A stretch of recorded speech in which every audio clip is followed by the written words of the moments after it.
through our failure that people started to suspect that science is a device for exploitation, parliaments, pulpits for hypocrisy, and religion a pretext for a bad conscience.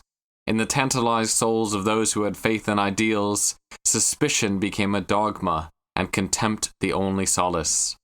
Mistaking the abortions of their conscience for intellectual heroism, many thinkers employ clever pens to scold and to scorn the reverence for life, the awe for truth, the loyalty to justice.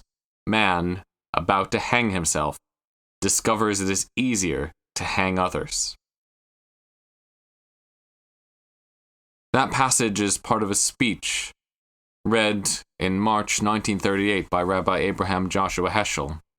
He gave it at a conference of Quakers in Frankfurt. He called it the meaning of this hour. And when he gave that speech, he did so knowing that he was leaving behind Europe and leaving behind millions to die. He wanted to try and encapsulate what the significance of the moment was, what we had learned from seeing the development of authoritarian regimes in the prior 20 years. He states there and elsewhere the incredible and unbelievable depths to which humanity had sunk, and the implications of it. Later, many years later, 30 years later, Heschel would find himself not in Germany, but in America, and he would find himself not the scion of a Hasidic dynasty as he expected, but instead a professor at the Jewish Theological Seminary in New York. And it was there that he befriended Martin Luther King Jr., and the push for civil rights in the 1960s. In his last years, Heschel spent marching in Selma, in Montgomery, arm in arm with other faith leaders supporting the civil rights cause, and speaking about the incredible and insidious danger that was racism in America in the 1960s. This week, in the Torah reading, in Parashat Naso, we read about a bunch of things that make it very hard for us to connect with the book of Numbers. Most of them are, in fact, Numbers. But there's one short passage that we would have read this week, which I think really speaks to our current moment and to the meaning of this hour. In chapter 5, we read, "When a man or a woman commits any wrong toward a fellow person, thus breaking faith with the Lord, and that person realizes their guilt, they shall confess the wrong that they have done.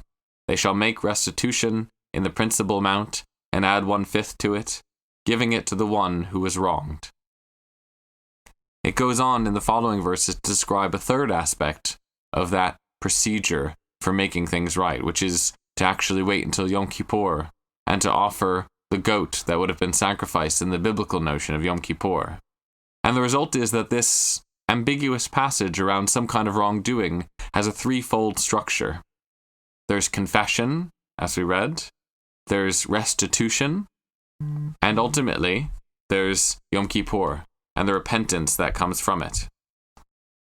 The three of those steps are indicated as a way for us to address this crime described. And it's hard to understand what exactly it means. It's pretty vague. When a man or a woman commits any wrong towards a fellow person, that could be anything. But it's the next words that give us some insight.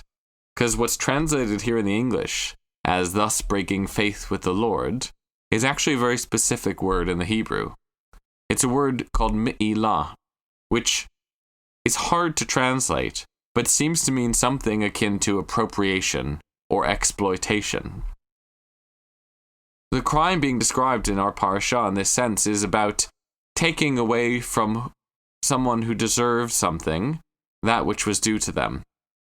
In the narrow sense, it's used to describe Israelites who would have taken the food that was dedicated to the priesthood. But it's also used more broadly many times, and this is a great example, where it's used in the broadest sense we can imagine to describe any wrongdoing that's done, where someone takes something from someone else who deserves it. It's not stealing, really. It's something different. And it's something which we can understand very well when we look at the long history of race relations, especially in America, but indeed worldwide.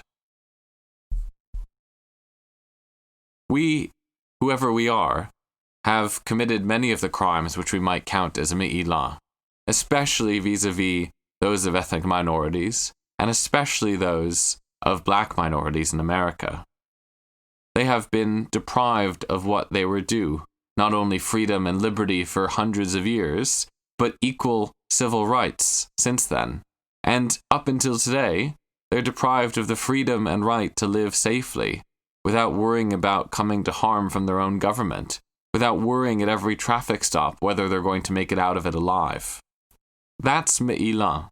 That's the appropriation that our Torah describes and which is framed so powerfully by that language. And if we're trying to understand how we can respond to that crime, which it seems we are at this moment, then we have a paradigm already in the Torah portion for what we can do. First, there's confession, then there's reparations, and last but not least, there's Yom Kippur. Those three tiers represent, in many ways, three different spheres of our own life. The personal and the private first, then the interpersonal, and lastly, the societal. We should really follow the same structure in understanding our own crimes against each other, our own sins of me'ilah, because the Torah gives us these rules just before it tells us how to purify the camp. And if we want to purify our society, our camp, our human community, and we want to sanctify the work that we do, then we probably can follow the same paradigm to do so. The procedure makes sense. First, confession. We need to acknowledge our privilege and our power. Most of us as Jews are white passing, some of us are Jews of color, but by and large, it's not about Jews or non-Jews, it's about society as a whole. Yet individuals are responsible also. In other words of Rabbi Heschel, he said about race specifically, some are guilty, but all are responsible. And it's that responsibility we need to embrace in order to confess. We need to acknowledge the wrongs that have been and are currently being done. America and Britain and other countries need to come to terms with the legacies of slavery, colonialism, and exploitation which make up their history. We need to do this for ourselves, but for the other as well, whoever they may be. There's been enough denial, enough justification, enough moral equivocating. There's been enough censored textbooks and confused histories. It's about time that we embrace those words of Rabbi Heschel, acknowledging our responsibility. We don't have to be guilty to be responsible. You may not be a racist, and you're probably not guilty of police brutality. But in some small way, each of us is still responsible for it. And as a result, we need to embrace that mode of confession first. Once we've done that, we need to look at what the Torah suggests in its model of reparations and restitution. We need to invest in the infrastructure and organizations which protect the rights of individuals. Jewish communities know this better than any other. We rely on the advocacy organizations, the community policing, and the lobbying on all levels of the political system which we have learned to do to protect ourselves. Jews have been the most effectively organized minority in history. That organization is critical to our own survival and success, but it's not easy, nor is it cheap. To be allies means that we can help to empower and enable other oppressed communities to set up similar structures of community development, to account for our responsibility in others' oppression by helping create the structures that are needed to prevent it. It's a lot more than money doing this. It's expertise, it's experience, it's wisdom, it's listening actively to the experience of others, but it certainly starts with money. And the Torah acknowledges that when it suggests that not only do we have to pay back that which was appropriated, but there's also a 1/5 penalty on top of it. Because simply making equal reparations is not always enough. Sometimes we have to go above and beyond in order to make things right. Lastly, the Torah suggests Yom Kippur as our third step in the procedure. Yom Kippur in this sense means a societal conversation, in the first person plural, as we always have these conversations at Yom Kippur. We say Ashamnu every year, but not all of us are guilty.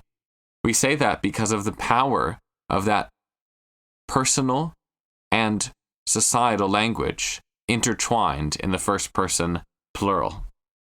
Yom Kippur, whether the biblical goat pushing off a cliff kind, or the modern sitting in synagogue and thinking and reflecting kind, is a chance for us to have a structured public discussion about what's gone wrong and what we can do better.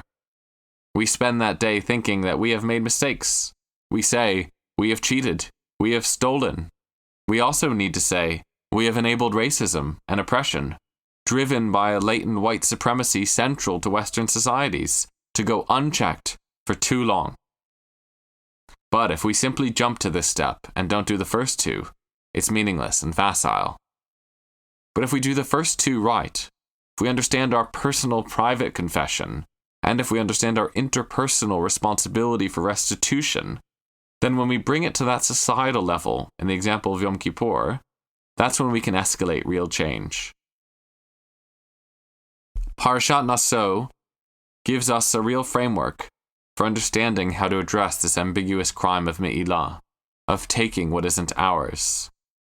It acknowledges that it's not stealing per se, but of depriving someone else of what they deserve.